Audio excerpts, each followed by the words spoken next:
Today we're here on number 8 here at Tidewater Golf Club in North Myrtle Beach. This is probably the one hole in this golf course that doesn't get the respect that I think it deserves. It's a golf hole that's a par 5 that sits on the marsh. You've got the marsh all down the left, you've got homes on the right, though it is fairly generous in the fairway. You look up when you get in the fairway and there's the waterway out to your left and left of the green, so you see boats going up and down that waterway all the time. It's a great par 5 because it presents a lot of challenges, from bunkers that are kind of hidden over for your second shot to where you either lay up or if you try to go for the green. And it's a pretty good tee shot. As you can see behind me, it can be a little intimidating. So we're going to show you how to play this hole today and hopefully give you some kind of different looks and ideas of how to play it the next time you're visiting us. As you can see over my shoulder, this tee shot here on the 8th hole at Tidewater, it's a pretty intimidating tee shot. As you see behind me here, you've got the fairway, pretty narrow with the marsh on the left. You can see the bunker on the right. You got the homes over here on the right with the cart path. It's just a good golf hole and it's a great driving hole. And it's one of those that, depending on where you put it in the fairway, kind of depicts where you're going to play your second shot and how you're going to play it. So as I hit this tee shot and I look down this fairway and get ready to go, I'm looking at the 150 marker, which is way down there, and I'm looking at the big tall pine tree over here on the right through that right-hand bunker. I'm trying to split those two markers and hit it right at that bunker that you see straight away.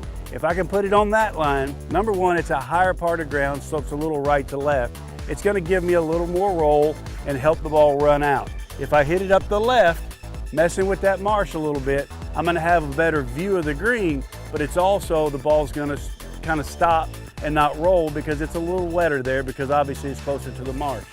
So now, looking down this fairway, I'm going to focus on the bunker between the big tall pine tree and the 150 mark, and I'm going to try to hit that high side of the fairway and see if I can get this ball to take off and roll a little bit further than it normally would.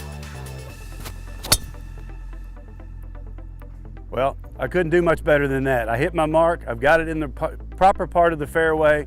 Drier, sits up, it's gonna help me hit a higher shot, whether I'm laying up or whether I'm going for the green. We'll just have to see when we get out there in the fairway. Here's another great asset here at Tidewater when you're playing golf. Every cart is equipped with this GPS system. This GPS is giving you a map and yardages of this golf course. So of the 8th hole here, what I was talking about on the tee is, sometimes you don't know if you wanna go for this green or if you wanna lay up, because there are these bunkers, other than the one that we see up here in front of us, that are hidden, because there's a little hill that goes down into the green. You see there's a bunker well short of the green here, and then over to the left, and then short right of the green. But this bunker here, this GPS is giving us the yardage to carry the one hidden bunker if we were going to lay up. So we would want to hit it somewhere in the neighborhood of 135 to 140 yards to lay it up to give us probably 30 to 40 yards to this green. So these GPSs are a great benefit here at Tidewater because they give you the visual of the hole, show you what's up in front of you, and all you have to do is come up here and tap the screen and it will give you the yardage as to where you want to lay up and then how far you'll have from there to the flag. Now here's where I was talking about back on the tee, where this gets interesting here at number 8 at Tidewater. This hole, as you can see, there's the green, there's the flag, it's right here in front of me. The average golfer is going to walk up here, pull out a wood. We've got 220 yards to the flag. Pull out a wood or a hybrid and they're going to go firing it at this green. This green sits and it slopes from right to left. So you've got to bring this ball in a certain way so that you can control it. If you miss the green to the right or short and right, the green's going to have a level and then it's going to run away from you. If the pin's in the right side of that green, you're basically dead.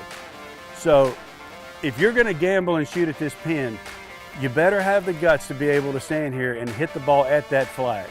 My suggestion, when you come here to play, to really make this more enjoyable and give you a chance to play and score well, is take you an 8-iron, 9-iron possibly, and lay this ball up. And what I'm looking at here, to lay it up after looking at the GPS and finding the bunkers and knowing how far I want to go, I've got the pine tree here on the left, and I've got the left center of this bunker right here in front of me.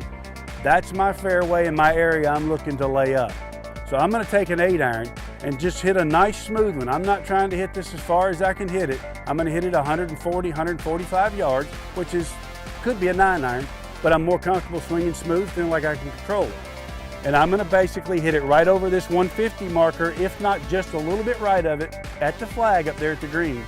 Lay this ball up and give myself a nice little wedge shot. And it's probably only gonna be 40, 50 yards, but it gives me a chance to get the ball close, possibly make birdie, but definitely make par and get out of here and move on to the 9th hole here at Tidewater.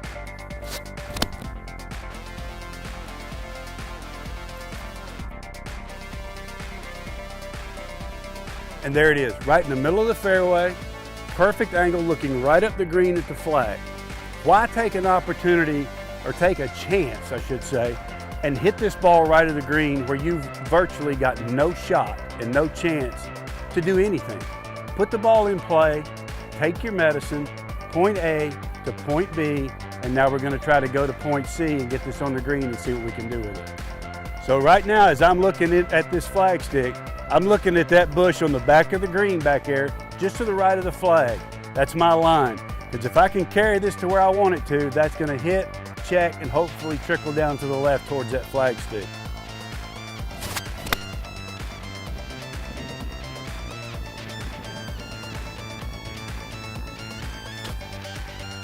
And there you go, just a little right of the flag, be a little downhill putt, not too quick.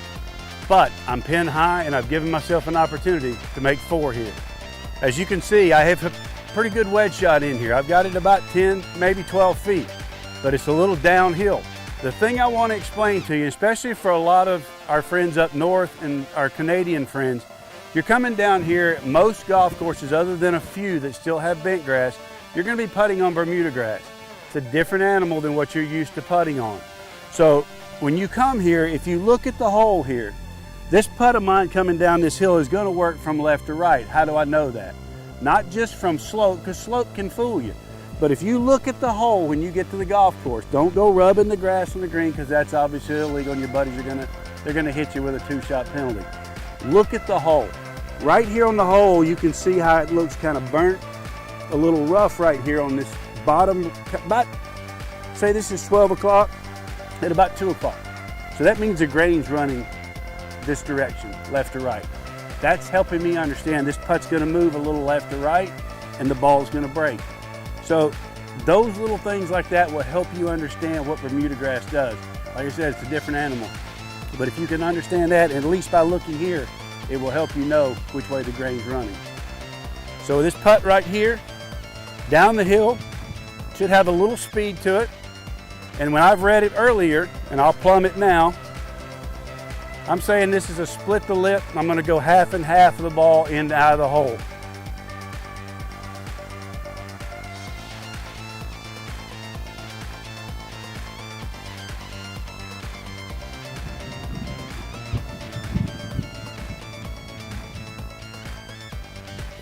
And there you have it, a 4, the easy way. Point A to point B to point C. Read the putt, read the grain, good speed. Birdie on the card. Guys are 1 down, they can press going to number 9.